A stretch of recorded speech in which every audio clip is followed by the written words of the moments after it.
নমস্কার, আমি তরুণ ঘোষ। প্রথমেই শুরু করি, শেখ হাসিনা বিষাদগ্রস্ত কেন?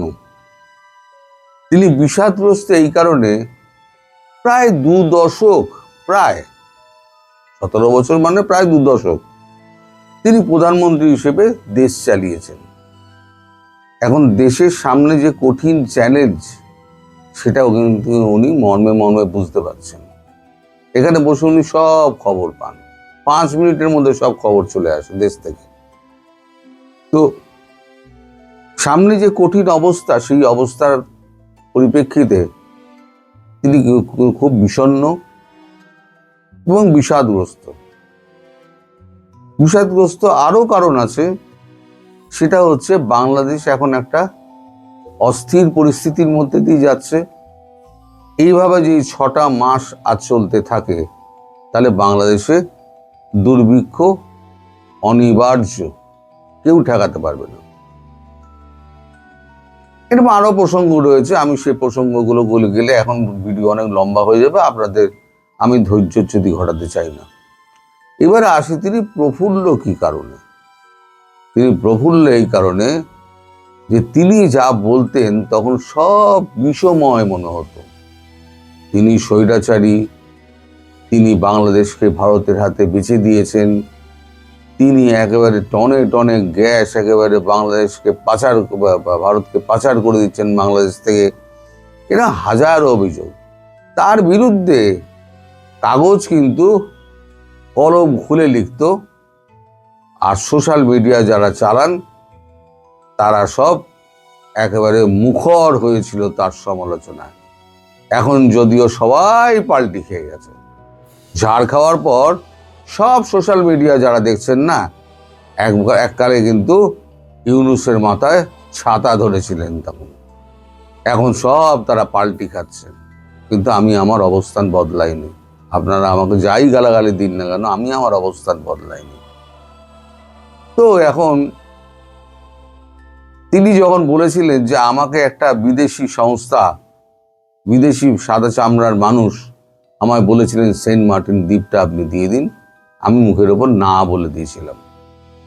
পিটার হাস তার পেছনে চাকর বাকরের মতো ঘুরে বেড়াতেন, আপনারা সবাই জানেন, আমার বলার প্রয়োজন নেই। এখন এই যে ডিপ স্টেটের ব্যাপারটা, সেই ব্যাপারটা কালকে ফাঁস করে দিয়েছেন আমাদের 26 অক্ষরের আসিফ মামুর সজীব ভুঁইয়া। এখন আমার মনে পড়ে গেছে নামটা, এতবার উচ্চারিত হয়েছে, নামটা এখন আমার মুখস্থ হয়ে গেছে। এই 26 অক্ষর কালকে একদম পরিষ্কার বলে দিয়েছে যে এর পেছনে ডিপ স্টেট ছিল, এবং ডিপ স্টেট কাদের কাদের মাধ্যমে এই বিপ্লবটা ঘটিয়েছে। সেখানে কিন্তু তারা বলেছে এনসিপি জড়িত নয়। তা বাবা, এনসিপি যদি জড়িত না হয় ভাইপো আমার, তাহলে পরে তুমি জানলা কি করে? আমি অনেক আগে বলেছিলাম দর্শক, যে যারা এই ক্ষমতায়, পরবর্তী নির্বাচনে যারা ক্ষমতায় যেতে পারবে না, তারাই কিন্তু ভান্ডাফোড় করবে। দেখুন, এতদিন বাদে কিন্তু মিলল। এটা কিন্তু মাস 4-5 আগে আমি বলেছিলাম, যারা ক্ষমতায় যেতে পারবে না তারাই ভান্ডাফোড় করবে। এই ভান্ডাটা ফোড় করলেন আমাদের কি বলে 26 অক্ষর। তিনি আরো বলেছেন যে সমস্ত এই যত কাজকর্ম হয়েছে, কাদেরকে সরাতে হবে, কাদের বসাতে হবে, এবং তিনি ক্ষোভ প্রকাশ করেছেন যে পূর্ব উপদেষ্টাদের মধ্যে 2 জনকে এখানে সম্মানিত মন্ত্রী করা হয়েছে, তাতেও তারা অসম্মানিত বোধ করেছেন। এটা তারা প্রকাশ করতে বাধ্য হয়েছেন। তো যাই হোক, এখন এইটা যখন সত্যি প্রমাণিত হচ্ছে, তখন ওনার প্রফুল্লতা বাড়ছে। এবং আরো একটি কারণ আছে প্রফুল্লতা বাড়ার। আরো একটি কারণ হচ্ছে, তারেক রহমান আমাদের খাদ্যমন্ত্রী পীযূষ গোয়ালকে একটি চিঠি পাঠিয়েছিলেন। চিঠিটা তার মর্মার্থ ছিল, পুরো চিঠিটাই বলবো না, চিঠির মর্মার্থ ছিল যে ভারত যেন বাংলাদেশকে ক্রেডিট লাইন দেয়, মানে ক্রেডিট লাইনের সুবিধে দেয়। এই ক্রেডিট লাইনের সুবিধে কি, যেমন বাংলাদেশকে, যেমন শেখ হাসিনা যখন প্রধানমন্ত্রী ছিলেন বাংলাদেশকে ক্রেডিট লাইন দেওয়া হয়েছিল, অনেক টাকার ক্রেডিট লাইন দেওয়া হয়েছিল, আমি অ্যামাউন্টটা আমার ঠিক মনে নেই এই মুহূর্তে। ক্রেডিট লাইনের অর্থ কি, আমি মালটা আপনাকে দিলাম, আপনি বেচার পর আপনি আমাকে টাকাটা দিয়ে দেবেন, এটা হচ্ছে ক্রেডিট লাইন। তা এখন উনি একটা ক্রেডিট লাইন চেয়েছেন ম্যাসিভ পরিমাণে, কারণ বাংলাদেশের হাতে এখন টাকা নেই। কিন্তু ভারত তো এখন তো দেবে না, ভারত দেবে না এই কারণে যে ভারতের সঙ্গে এখনো সেই সম্পর্ক গড়ে ওঠেনি। কিন্তু এটাও পরিষ্কার যে আস্তে আস্তে কিন্তু এই তারেক রহমানের সঙ্গে ভারতের দূরত্ব কিন্তু বাড়তে শুরু করেছে।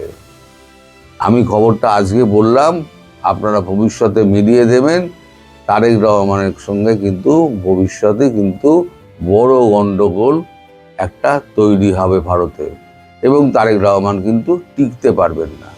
ভারতবর্ষের সাহায্য ছাড়া তারেক রহমান টিকতে পারবেন না।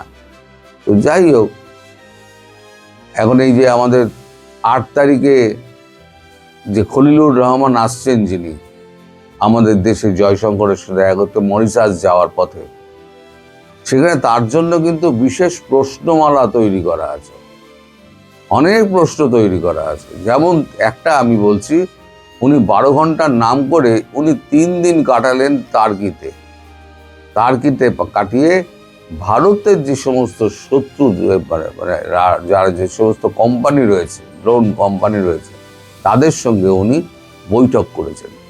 তাদের সঙ্গে কেন উনি বৈঠক করলেন? ভারতের গালে একবার চুমু খাচ্ছ, একবার টার্কির গালে চুমু খাচ্ছ, একবার গিয়ে তুমি তারেক রহমানের গালে চুমু খাচ্ছ। দেখুন, চালাকি বেশি দিন কিন্তু মানে স্থায়ী থাকে না, চালাকি কিন্তু ধরা পড়ে যাবেই। এখন তার সেই প্রশ্নের সমস্ত উত্তর দিতে হবে তাকে, আর যদি তিনি না আসেন, এড়িয়ে যান, সেটা আলাদা কথা। কিন্তু উনি পররাষ্ট্রমন্ত্রী হিসেবে উনি দেখা করতে চেয়েছিলেন, এবং ভারতের পররাষ্ট্রমন্ত্রী জয়শঙ্কর তিনি দেখা করতে চাইছেন এবং প্রস্তাবে সায় দিয়েছেন। তখন তিনি না যদি আসেন, তাহলে ভবিষ্যতে আর দেখা পাবেন না, মরে গেলেও আর দেখা পাবেন না। এখন প্রফুল্লতার আরো একটা কারণ হচ্ছে এই যে খাদ্যমন্ত্রীকে যে চিঠিটা দিয়েছিল ক্রেডিট লাইনের জন্য, সেটা পত্রপাঠ নাকচ করে দেওয়াতে তিনি অত্যন্ত খুশি। তিনি জানেন যে দেশবাসীকে অনেক কষ্টের মুখে পড়তে হবে, তিনি জানেন। তো তিনি এটাও দেখতে চান যে এই যে প্রায় 2 দশক 17 বছর মহিলা প্রধানমন্ত্রী থাকাকালীন অনেকের গায়ে অনেক জ্বালা হয়েছিল, তখন সব কিছু ভারতকে বেছে দেওয়া হচ্ছে। ভারতের উন্নয়নের পেছনে বাংলাদেশ, আচ্ছা কি বলে, পদ্মা ব্রিজ যে তৈরি করেছিলেন এত কষ্ট করে, সেটা নেই, কোনো মূল্যায়িতই হয়নি। ওটা নাকি তো অকেজো, ওটা করার কোনো দরকার ছিল না। কিন্তু প্রধানমন্ত্রী শেখ হাসিনা কিন্তু বুঝেছিলেন যে দেশকে এগিয়ে নিয়ে যেতে গেলে সেটা হচ্ছে আগে রাস্তাঘাট ঠিক করতে হবে, দূরত্ব কমাতে হবে, যেটা ভারত করে। তো এখন শেখ হাসিনা তিনি সুস্থ আছেন, তিনি ভালো আছেন, এবং তিনি বেশ মজা ভোগ করছেন।